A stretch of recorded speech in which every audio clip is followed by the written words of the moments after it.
Welcome to this class. Always make sure that you understand every lesson before you move to the next one.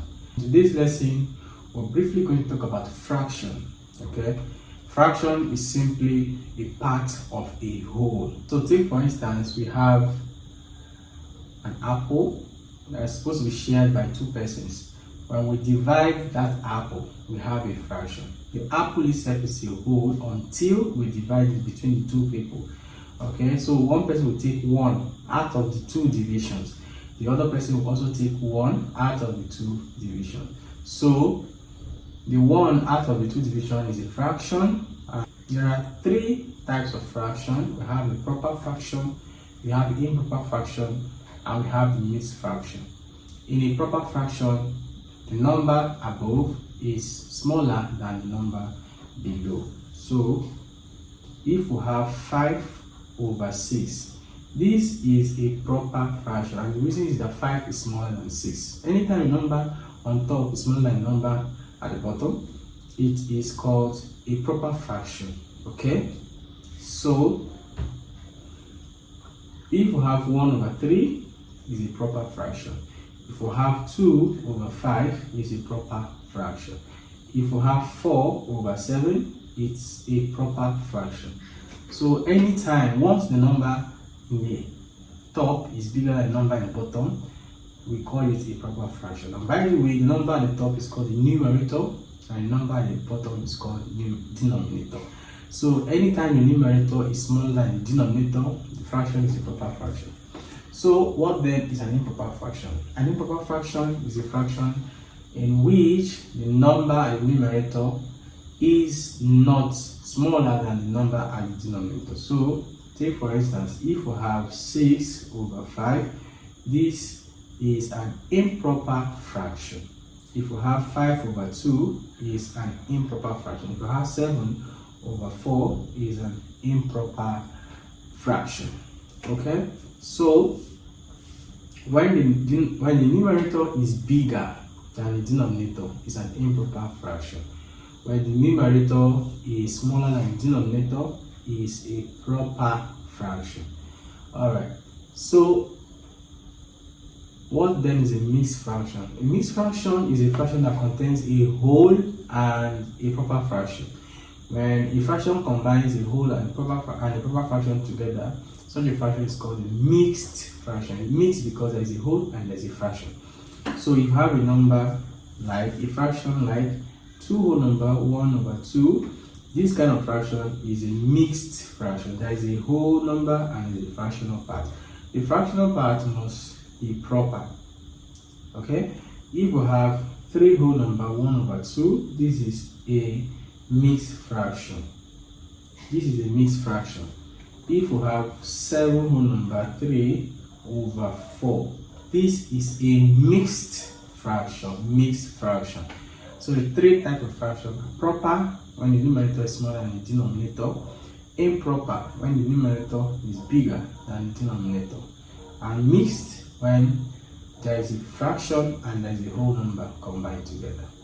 Alright, so one thing that always happens is we can change from improper fraction to mixed fraction, and we can also change from mixed fraction to improper fraction. So I'll quickly show you how to change from improper fraction to mixed fraction and from mixed fraction to improper fraction.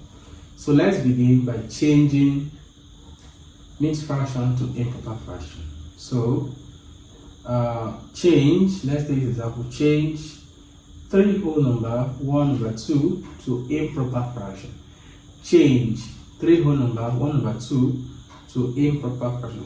So what we do is, you see the denominator, which is 2, use that denominator to multiply the whole number. Use the denominator to multiply the whole number. So we are going to have 2 times 3, and then make sure you put this in a bracket, 2 times 3, and then that's answer you get, add the numerator. So we are going to add the numerator. So I'm going to say plus 1 because 1 is at the numerator. And this is going to be over the same denominator. Since our denominator is 2, we're still going to write 2. So what we have here is 2 times 3 is 6. 6 plus 1 is 7 over 2.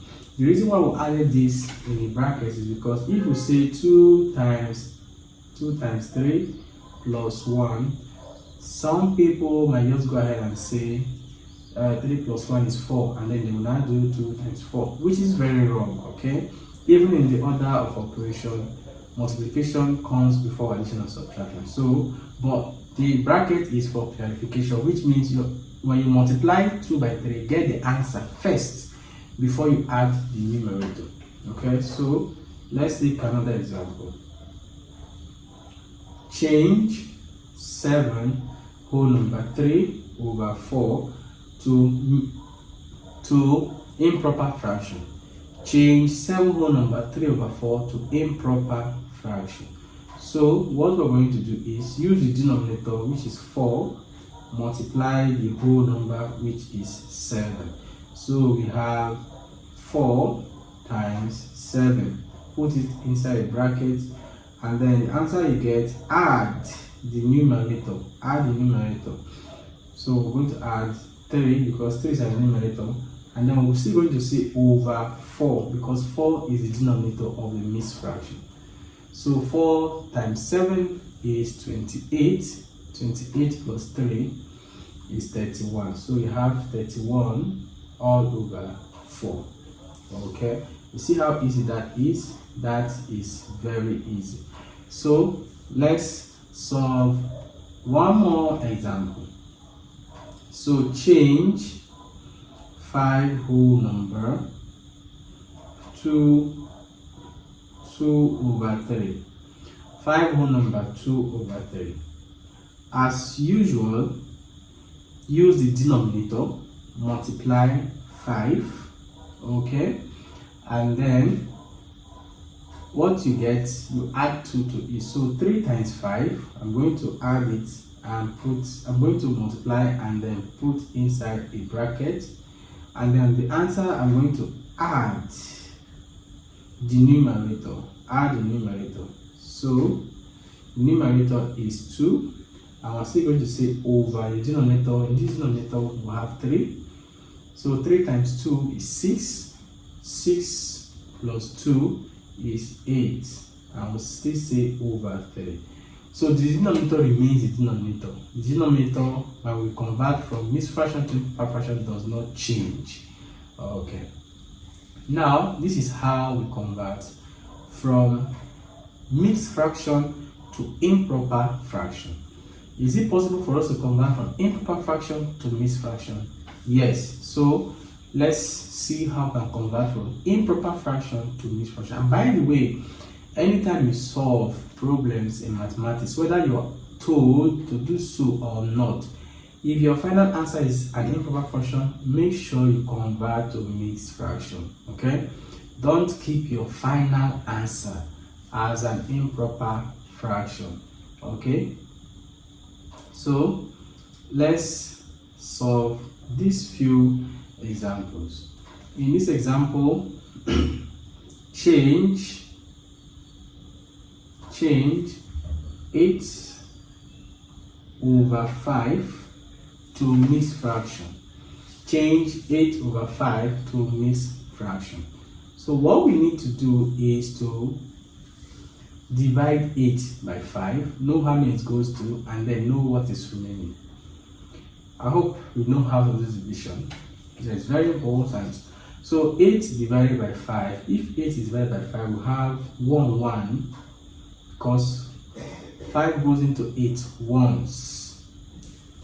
5 times 1 is 1. So the remaining there is going to be 3. So that remainder is going to be written as the numerator, and then we're still going to write the denominator. We will not change our denominator.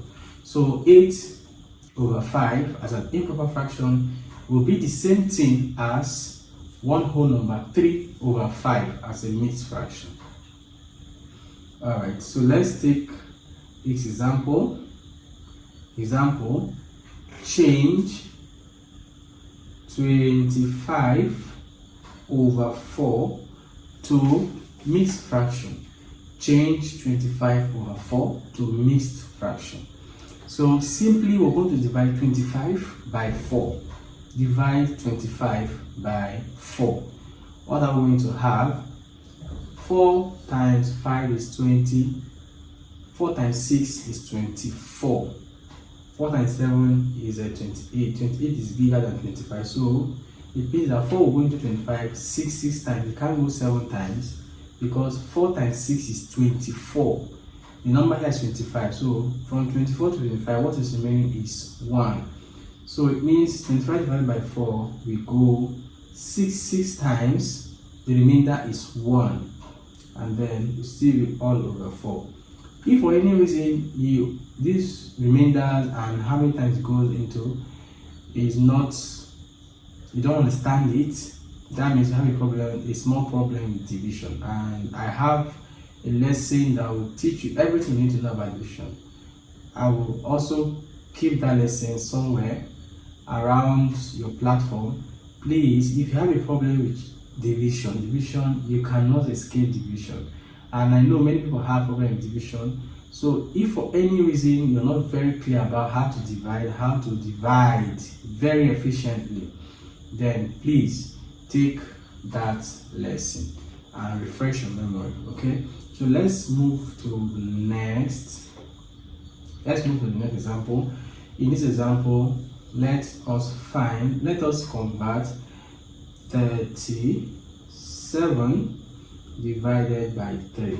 37 divided by 3 to mixed fraction.